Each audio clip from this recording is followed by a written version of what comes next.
안녕하세요. 거룩한 독서 쉽게 따라하기를 진행하고 있는 김인호 루카 신부입니다.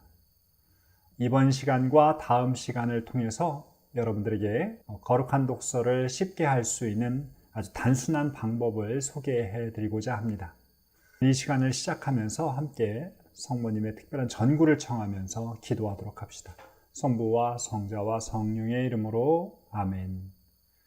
은총이 가득하신 마리아님 기뻐하소서. 주님께서 함께 계시니 여인 중에 복되시며 태중의 아들 예수님 또한 복되시나이다. 천주의 성모 마리아님, 이제와 저희 죽을 때에 저희 죄인을 위하여 빌어주소서. 아멘. 성부와 성자와 성령의 이름으로 아멘. 제가 여러분들과 강의를 하게 될 내용은 거룩한 독서인데요. 언어에서도 바로 읽어낼 수 있는 부분이 바로 렉시오라고 하는 독서, 또 디비나라고 하는 하느님의 은총이라는 단어가 합쳐진 것이 바로 렉시오 디비나입니다. 인간적인 노력이라고 하는 독서의 측면이 강조된 것, 또 하나는 하느님의 은총이라고 하는 것을 힘입지 않고서는 결코 성경 독서라는 것이 이루어질 수 없다는 것이죠. 그래서 성경의 원저자이신 성령의 도움을 청하는 기도가 반드시 필요하다는 것을 여러분들이 기억해야 될 필요가 있습니다.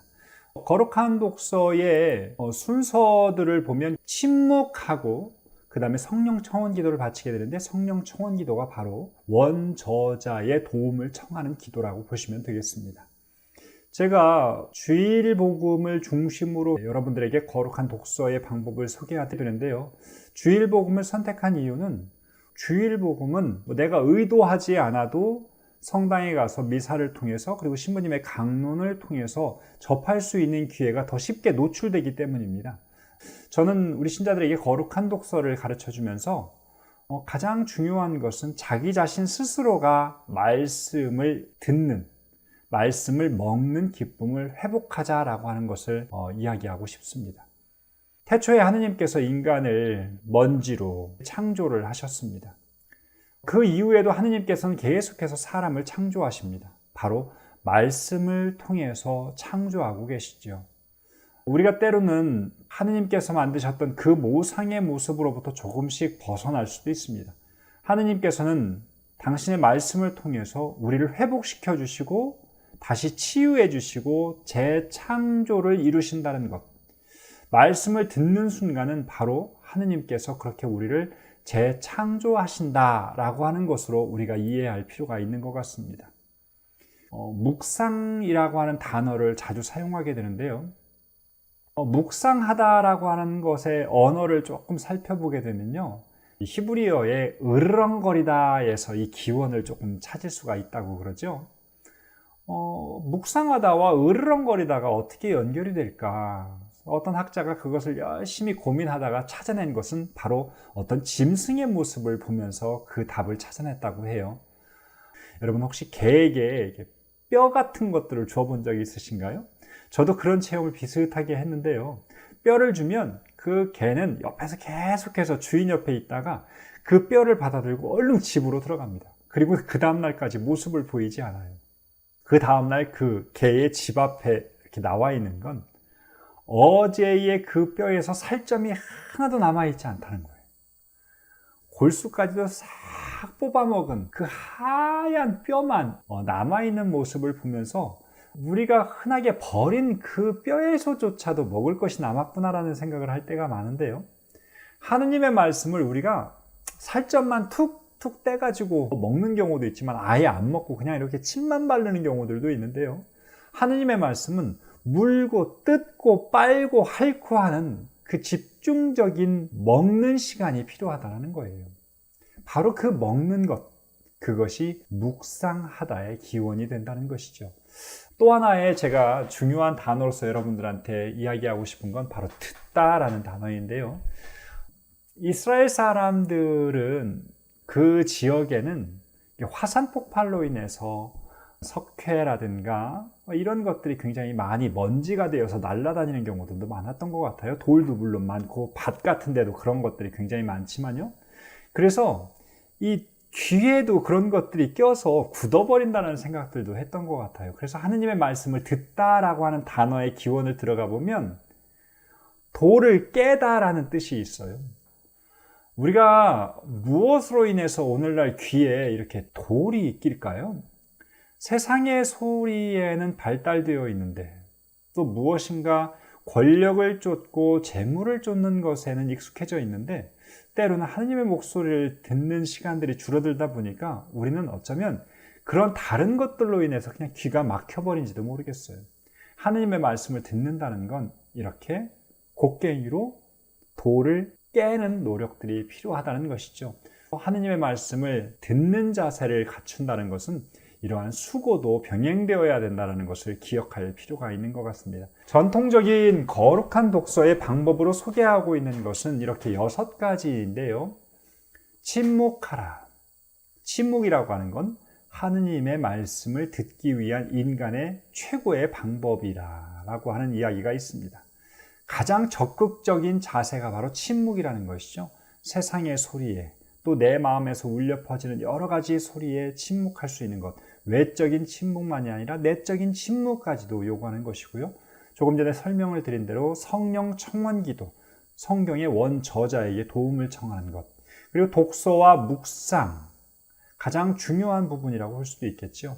그리고 그 과정을 통해서 기도와 관상까지 이루어지는 것이 전통적인 거룩한 독서의 방법론입니다. 저는 여기에 특별히 독서와 묵상하는 데 있어서의 어려움을 겪는 분들이 많아서 그 과정을 돕기 위해서 독서와 묵상 과정을 이렇게 3가지로 요약해 보았습니다. 첫 번째는 배경 지식을 파악하는 것이고, 두 번째는 자세하게 읽는 것, 세 번째는 묵상의 단계에서 핵심인 부분인데요. 바로 예수님의 모습에 주목하는 것입니다. 배경 지식을 파악하는 것. 제가 어렸을 때 아버지가 돌아가셔서 연도를 3년 동안 매일 바쳤어요. 근데 3년 동안 매일 바친 것이 놀라운 것이 아니라 그 내용이 무슨 말인지도 모르고 3년을 바쳤다는 겁니다. 너희 소보로 내게 뿌리소서 나하고 조찰하리이다. 이 소보가 뭔지 조찰하리다가 뭔지 10살 때 제가 어떻게 알았겠어요? 근데 한 번도 그것에 대해서 궁금증을 가져본 적도 없습니다. 왜냐하면 기도하는 것 자체가 저에게는 너무 버거웠거든요. 그런데 저희 누나는 연도책에다 깨알같이 무엇인가를 쓰고 있는 모습을 보았습니다. 그게 뭐였냐면 자기가 모르는 단어가 나오면 그걸 다 찾아봤던 거예요. 기도를 조금 더 마음을 갖고 하고 싶은 욕망에서 나왔던 그 자세인 것 같습니다. 저에게는 그런 것들이 부족했는데 나중에 제가 거룩한 독서를 하면서 그것을 알게 되었죠. 두 번째는 자세하게 읽는 것입니다. 이게 굉장히 어려운 작업이고 저는 거룩한 독서에서 가장 중요한 과정이다 라고 이야기하고 싶을 정도로 좀 강조하는 내용입니다. 우리는 성경을 대충 이렇게 어떤 글도 대충, 신문도 대충, 누군가의 말도 대충 듣고 보고 하는 경우들이 많습니다. 성경책도 그렇게 그러한 습관의 하나로서 보게 되죠. 무슨 단어가 있었는지조차 기억나지 않습니다. 성경에 쓰여진 모든 단어들이 다 특별한 의미를 지닌 건 아니지만 굉장히 중요한 의미로서 쓰여진 것들이 대부분이라는 것을 기억할 필요가 있습니다. 세 번째로 예수님의 모습에 주목하는 것은 예수님의 모습에 우리가 때로는 눈의 어떤 시각을 이렇게 잃어버리는 경우들이 많아요. 다른 부수적인 것들에 시선을 온통 빼앗기죠. 물론 그런 부분들도 굉장히 중요할 수가 있습니다. 예를 들면 자케오를 예수님께서 부르시는 부분들인데 자케오에만 우리의 시선이 머무른다면 성경 본문을 잘못 이해한 것일 수도 있겠죠. 그를 부르시는 예수님, 그를 만나시는 예수님에게 초점이 있는 것. 그래서 우리의 초점을 다시 예수님 중심으로 이동할 필요가 있다는 것을 강조하고 싶습니다. 사실 거룩한 독서는 방법론이 아니에요. 하나의 영적인 수행이고 영적인 수련이라고 볼 수 있습니다. 왜냐하면 이것은 하나의 성경을 읽는 방법이 아니라 성경을 마주하는 하나의 마음가짐, 또 외적인 태도, 성경을 계속해서 기억하려고 하는 어떤 행동들, 또 성경을 대하는 마음들, 이런 것들이 끊임없이 하느님 안에서 변화되기 때문이죠. 그래서 저는 이 시간이 거룩한 독서가 단순히 하는 방법이 아니라 이것은 하나의 수련이고 수행이다. 그리스도인의 바로 영신 수련이라고 볼 수 있는 것이 바로 거룩한 독서라고 이야기하고 싶습니다. 거룩한 독서의 전통적인 방법은 없습니다. 제가 하면 할수록 느끼는 것은 이것이 거룩한 독서다라고 이야기하는 그것이 거룩한 독서가 아닐 확률이 높다는 거예요. 어떤 아이가 거룩한 독서를 어떻게 하냐면 저녁에 침대 위로 성경 말씀을 가지고 갑니다. 그리고는 성경을 읽고 나서 기도를 하죠. 하느님, 꿈속에서도 당신의 말씀이 저를 이끌어 주십시오. 그리고는 아침에 일어나서 또 성경 말씀을 읽고 그 성경을 자신의 신발 위에 올려놓습니다. 하느님, 당신의 말씀이 저를 이끌어가 주십시오. 저는 이게 얼마나 훌륭한 거룩한 독서인지 모르겠어요. 지금 이 강의를 듣고 계시는 분들 가운데 제가 가르쳐드리는 대로 따라하다 보면 어떤 분들은 굉장히 힘들 수 있는데 제가 가르치는 방법 모두를 다 하려고 하지 마십시오. 단 하나라도 하면 됩니다. 예를 들면 주일 복음을 그냥 읽는 것만 하더라도 저와 함께 이 작업에 참여하고 있는 것입니다. 또 어떤 분은 거기에 조금 나가서 주일 복음이라도 써야 되겠다. 또 더 나아가서 교재를 통해서 내가 함께 해봐야 되겠구나. 이렇게 하시는 분들 점점 자기만의 수준을 가지고 천천히 꾸준히 따라오시면 되겠습니다. 오늘의 첫 복음은 마르코 복음에서 택해 보았어요. 사실 대림 시기에 이 강의를 시작하면서 대림의 주일 복음을 주제로 하면 좋겠는데 복음의 구성은 우리가 두 가지 정도로 요약할 수 있습니다. 첫 번째 복음의 구성은 설화식 구성이라는 것이 있습니다. 이것은 하나의 이야기예요. 연극처럼 어떠한 장면들이 어떤 사건이 펼쳐진 것을 우리가 설화식 구성이라고 하지요. 조금 전에 말씀을 드린 자케오의 비유 같은 경우에는 누가 나왔고 어디에서 어떤 일이 발생했는지 이야기식으로 이루어진 것, 이게 바로 설화식이죠. 반면에 요한복음과 같이 고별사의 부분과 같은 부분은 잘 드러나는데요. 예수님께서 혼자서 계속해서 몇 장에 걸쳐서 이야기하시는 부분이 소개되고 있습니다. 이것을 우리가 담화식 구성이라고 이야기합니다. 대림 시기에 우리가 읽게 되는 종말에 관련된 부분들도 요한복음이 아니지만 다른 복음에서도 이렇게 예수님의 담화가 소개되고 있는 것인데요. 담화식 구성은 조금 다른 방법이 적용돼야 되고 초보자들에게는 조금 어려운 것이 될 수 있기 때문에 제가 처음에는 설화식 구성을 읽는 방법을 여러분들과 함께 하려고 합니다. 오늘의 복음 본문을 함께 읽어봅시다. 침묵하고 성령 청원 기도하고 이렇게 읽는 것이라는 걸 전제로 하고 지금 이 시간은 좀 생략해 보도록 하겠습니다. 그들은 회당에서 나와 야고보와 요한과 함께 곧바로 시몬과 안드레아의 집으로 갔다. 그때 시몬의 장모가 열병으로 누워 있어서 사람들이 곧바로 예수님께 그 부인의 사정을 이야기하였다. 예수님께서 그 부인에게 다가가시어 손을 잡아 일으키시니 열이 가셨다. 그러자 부인은 그들의 시중을 들었다. 저녁이 되고 해가 지자 사람들이 병든 이들과 마귀 들린 이들을 모두 예수님께 데려왔다. 온 고을 사람들이 문 앞에 모여들었다.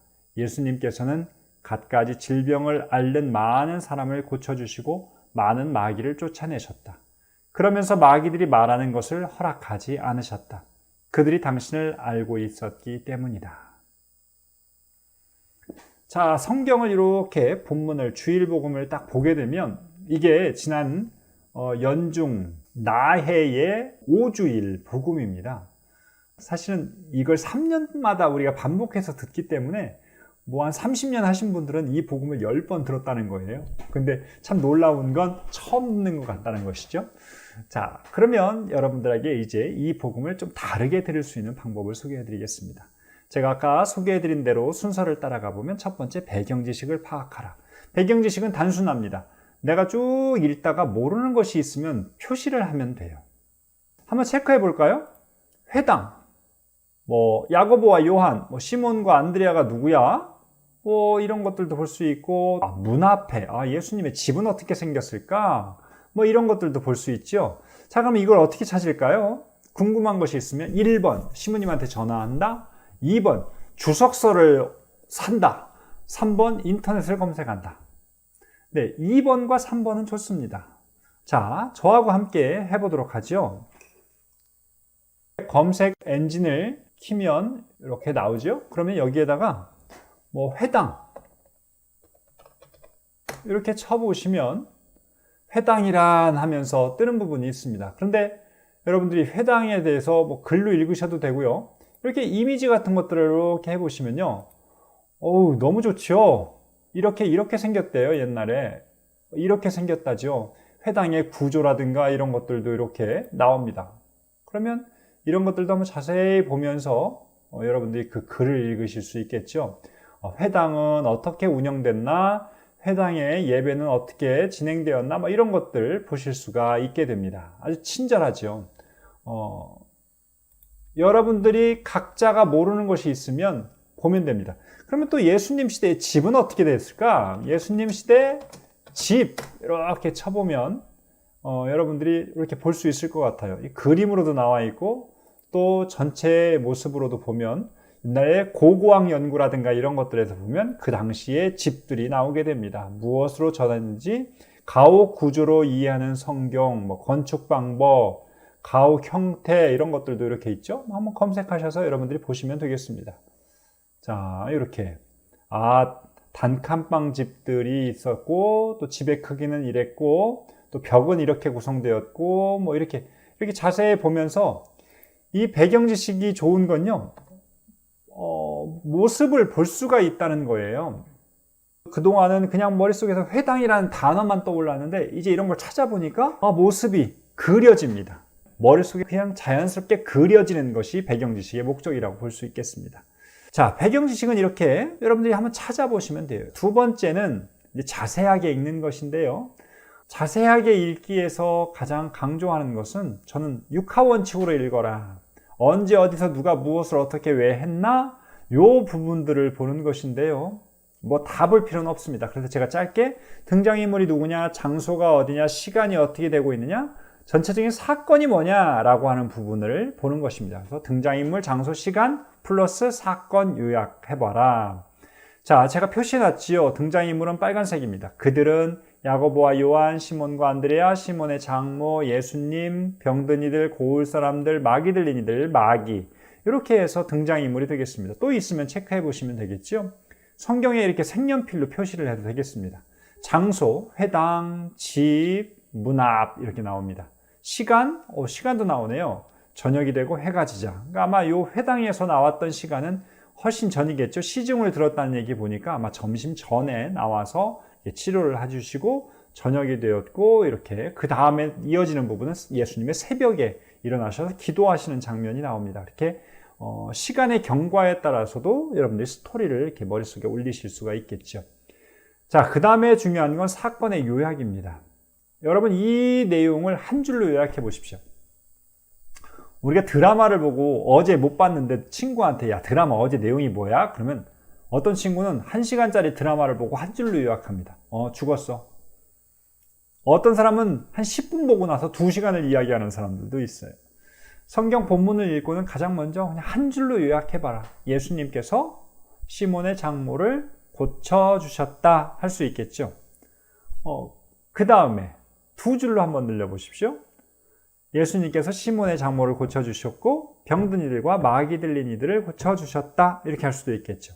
이걸 3줄로 이제 붙이려면 거기에 장소, 등장인물, 시간 같은 것들이 쭉 나와주면 더 붙을 것 같아요. 그러면 나중에는 이것이 하나씩 붙다 보면 전체 본문이 내 머릿속으로 들어오게 됩니다.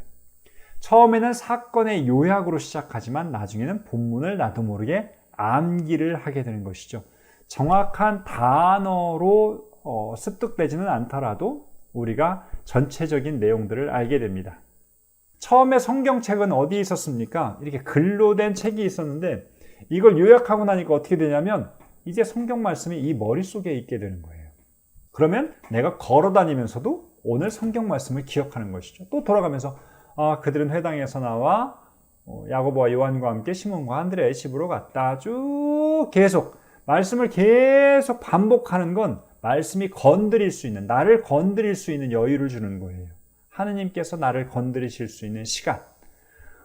이렇게 하면서 말씀을 계속해서 떠올려라. 저는 이것까지만 하더라도 굉장히 훌륭한 것이다 라는 생각을 합니다. 복음을 늘 이렇게 한번 이야기식으로, 제가 그걸 한 발짝 더 나아가서 드라마처럼 보아라. 복음을 드라마와 같이 등장인물이 뭘 했는가, 어떤 사건이 이루어졌는가, 이렇게 드라마 형식으로 보라는 것.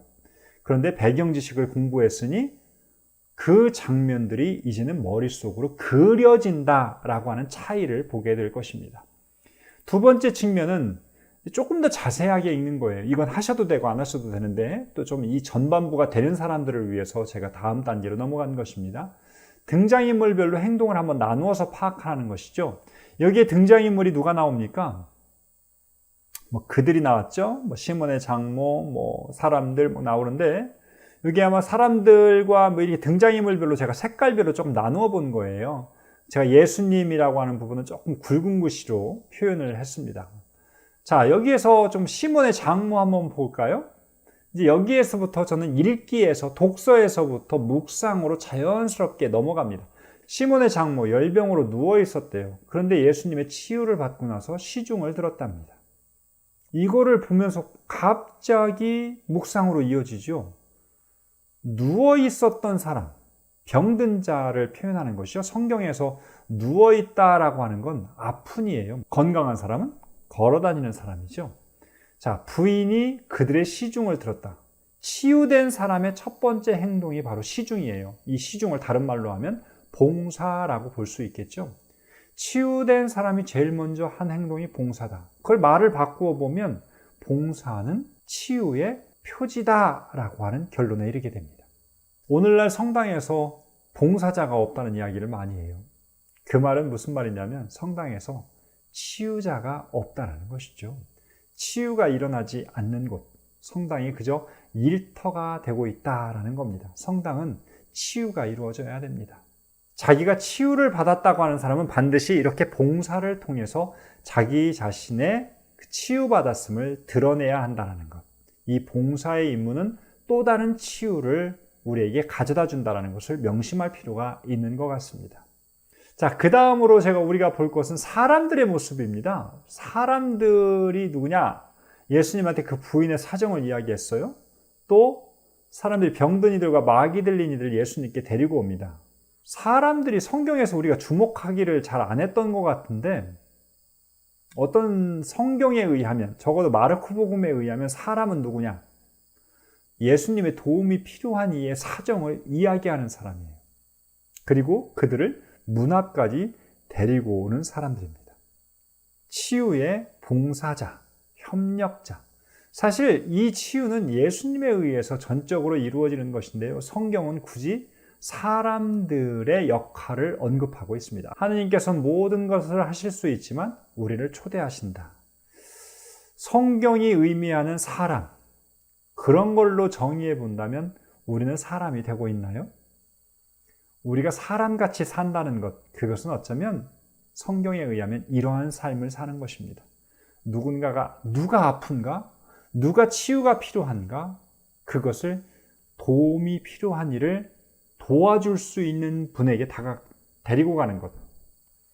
그것이 의사 선생님에게, 또 때로는 도움을 줄 수 있는 누군가에게 그를 데리고 가서 구체적으로 도움을 주는 존재들이 바로 사람들이라는 것이죠. 이렇게 해서 하나씩 살펴보면 됩니다. 마귀에 대해서도 볼 수 있죠. 마귀를 쫓아냈는데요. 마귀가 말하는 것도 허락받지 못해요. 마귀는 당신을 알고 있었던 존재로서 언급되고 있습니다. 마르코복음의 1장입니다. 마르코복음의 목적은 모두가 예수 그리스도님, 하느님의 아들이신 예수 그리스도를 믿는 것, 그분이 하느님의 아들이심을 믿는 것이 목적인데 1장부터 벌써 알고 있었던 이가 있었어요. 그게 누구냐? 바로 마귀입니다. 가끔씩은 신앙에 대해서도 안다는 사람을 만나고 성당에 대해서도 좀 안다는 사람, 또 누구에 대해서 좀 안다는 이야기를 듣게 되는데요.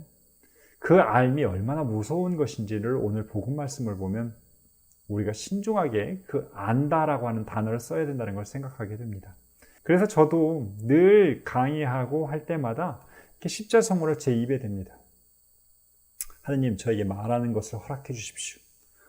허락해 주지 않으신다면 입을 열지 말아야 되겠죠. 자, 이런 과정을 제가 여러분들이 조금 손쉽게 하라고 교재를 만들었어요. 이 교재에는 이렇게 침묵, 성령 청원 기도, 독서, 잘 안 보이시죠? 그래서 이렇게 좀 자세하게 표현해 보았습니다. 성령 청원 기도, 독서, 세밀한 독서를 하라. 그리고 나서 배경 지식을 파악하는 것을 첫 번째 단계로 이야기하면서 어떤 걸 찾아야 되느냐? 소재, 단어, 문화, 종교, 사회적 풍습, 복음서에 대한 기초 정보 같은 경우 예를 들면 처음 읽을 때 마르코복음 1장이니까 처음 읽을 때 마르코복음이 뭐지? 라고 하는 부분을 좀 읽어보는 것도 좋다. 성경의 전체 문맥, 바로 이 앞에 어떤 부분이 뒤에 어떤 부분이 소개되고 있는가 라고 하는 것도 좀 살펴보면 좋겠다는 겁니다. 전례력과의 연관성 속에서도 좀 살펴보는 것도 좋은데 이걸 한 번에 다 할 필요 없습니다. 그래서 그냥 가볍게 내가 모르는 단어 체크해봐라 라고 하는 건데, 제가 교재에다가 모르는 것을 체크하는 것도 어려운 과정이기 때문에 이렇게 써놔봤습니다. 회당, 야고보와 요한이 누구야? 시몬과 안드레가 누구야? 당시의 집 구조와 형태는 어떻게 생겼어? 하면서 성경에 대한 기본 지식들도 쌓을 수 있는 과정인 것 같아요. 그런데 이게 핵심은 아닙니다. 아까 말씀을 드렸듯이 배경 지식은 머릿속에 그리기 위한 것이다. 자, 두 번째는 자세하게 읽기도 이렇게 등장인물, 장소, 시간 등이 어떻게 소개되고 있는지 찾아봅시다. 여러분들의 교재에는 이게 다 써 있어요. 아래에 등장인물 누구 나오고 장소 누구 나오고 시간 나오는데 제가 지웠습니다. 왜냐하면 나중에는 여러분들이 혼자 해야 되기 때문이죠. 이게 가나다의 교재가 다 만들어졌는데 이 교재를 통해서 여러분들이 거룩한 독서를 함께 할 수 있습니다. 교재에다가 쓰기가 어렵기 때문에 이것을 좀 나름대로의 자기 노트를 만들어 볼 것을 권하게 되었습니다. 그래서 이렇게 노트도 따로 만들었어요. 자기만의 노트를 만드시면 됩니다. 그래서 이렇게 배경 지식 파악한 것 중에 몇 가지를 이렇게 한번 써봐라. 여기다 그림, 사진 같은 것도 빼서 붙여도 되겠죠. 모든 걸 다 하려고 하지 말고 문제를 다 풀 필요 없습니다. 그 중에 몇 가지만 이렇게 답을 달아보시면 되겠습니다. 네, 이런 내용이 제가 거룩한 독서와 관련되어서 첫 번째 드리는 이야기입니다. 아까 제가 묵상까지 자연스럽게 이어졌죠. 이제 그 다음은 기도의 부분인데요. 자, 예수님의 모습으로 한번 다시 돌아가 봅시다. 예수님께서는 회당에서 나오셨어요. 그리고 당신의 도움이 필요한 이의 집으로 가십니다. 그리고 아픈 이의 사정을 이야기하는 소리를 들으십니다. 그리고 그녀에게 다가가셔서 손을 잡아 일으키십니다. 그리고 시중을 받습니다. 병든 이들과 마귀 들린 이들 만나십니다. 그리고 쫓아내시고 말하는 것을 허락하지 않으신 것이 예수님의 모습입니다. 조금 전에 강조했듯이 우리가 묵상하면서 가장 늘 간과하는 것이 예수님의 모습인데, 마르코 복음사가가 오늘 우리에게 소개해 주려고 했던 예수님, 이분이 바로 여기에 글로써 묘사된 분이라는 것이죠. 우리는 글을 통해서 그분을 만나야 하는데, 그러면 살아 움직이는 그분의 체험, 마르코 복음사가가 전하고자 했던 가장 절절한 예수님이 어떤 모습일까? 여기에 여러 예수님의 모습이 있는데요. 우선은 사정을 들으신다는 거예요. 누군가가 아픈 이야기를 하는, 우리가 때론 기도할 때 내 이야기 들어주실까? 듣는데요. 마르코 복음사가가 우리에게 소개하는 예수님은, 그러니 누군가 아픈 이의 사정을 예수님께 이야기하십시오. 그리고 마르코 복음사가가 아주 핵심적으로 소개하려고 했던 예수님의 모습이 있었어요. 부인에게 다가가시어 손을 잡아 일으키셨대요. 당시에 사람들이 생각하는 하느님은 이렇게 멀찌감치 해서 사람들을 바라보시는 분입니다. 인류를 향해서도 멀찍이 서서. 그런데 마르코 복음사가는 그런 하느님이 아니라 우리와 함께 하시는 하느님, 그리고 우리의 손을 잡아서 일으켜 주시는 예수님이라고 하는 분을 우리에게 소개하고 있는 거예요. 이것이 바로 마르코 복음사가가 이야기하는 가장 감동적인 예수님의 모습입니다. 이 복음에서 아프고 병들고 한 이를 향해서 예수님께서 손을 내미신다는 것. 저는 그 예수님의 손에 우리 지구를 이렇게 드렸으면 좋겠다는 생각이 들어요. 지구가 예수님의 손에 닿았으면 좋겠다. 우리 교회가 예수님의 손을 대신해서 그 일을 해야 되겠죠. 또 각자 아픈 우리도 예수님께 치유를 청하면서 그 손을 느껴볼 수 있어야 할 것 같습니다. 우리의 손을 꽉 잡아주시는 예수님, 그리고 누워있던 우리를 일으켜 세우시는 예수님을 만나야 되겠죠. 바로 그런 예수님을 만나라고 마르코 복음사가가 우리를 초대하고 있는 것입니다. 자, 이렇게 하면서 기도의 과정은 우리가 만난 예수님의 모습에 그저 감사합니다라는 기도만 붙여도 충분한 기도가 될 수 있습니다. 앓는 이를 찾아오신 예수님 감사합니다. 아픈 이의 사정을 들어주시는 예수님 감사합니다. 그에게 다가가셔서 손을 잡아 일으켜주시는 예수님 감사합니다. 마귀가 말하는 것을 허락하지 않으시는 예수님 감사합니다. 이렇게 기도를 해도 된다는 거예요. 관상은 뭐냐? 관상은 우리가 하느님을 바로 마주 볼 수 있는 것을 우리가 관상이라고 하는데요. 또 다른 의미에서 관상은 세상을 살아가면서 하느님의 모습으로, 하느님의 눈으로 세상을 볼 수 있는 것입니다. 때로는 이렇게 사람의 모습을 우리가 취하다 보면요, 그렇게 앓는 이의 모습 안에서 예수님께서 그 앓는 이를 향해서 느끼셨을 그 마음, 그것이 보인다고 한다면 그것 자체가 관상이죠. 그 앓는 이가 예수님께 어떻게 보일까? 또 그런 도움이 필요한 이들, 병든 이들이 어떻게 보일까가 내 눈에도 똑같이 보인다고 한다면 저는 그것을 관상이라고 이름 짓고 싶습니다. 우리가 그런 부분에서 관상까지도 자연스럽게 이루어질 수도 있겠죠. 이렇게 해서 첫 번째 거룩한 독서의 설화식 구성을 바라보았습니다. 어떻게 괜찮으셨는지요?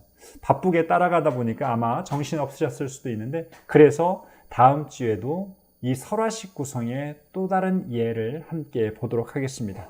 다음 시간을 위해서 여러분들한테 한번 읽어오실 것을 권하면서 소개해드리고 싶은 본문이 바로 역시 마르코복음입니다. 이것도 지난 연도에 우리가 했던 복음이죠. 마르코복음 10장 46절부터 52절까지의 말씀. 이것을 다음 주에 한번 여러분들 읽어보시고 혼자서 한번 제가 해드린 대로 한번 해보시고 저와 함께 그날 만나면 좋을 것 같아요. 함께 영광송으로 이 시간 마치도록 하겠습니다. 성부와 성자와 성령의 이름으로 아멘.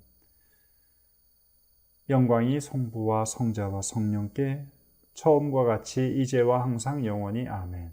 성부와 성자와 성령의 이름으로 아멘. 감사합니다.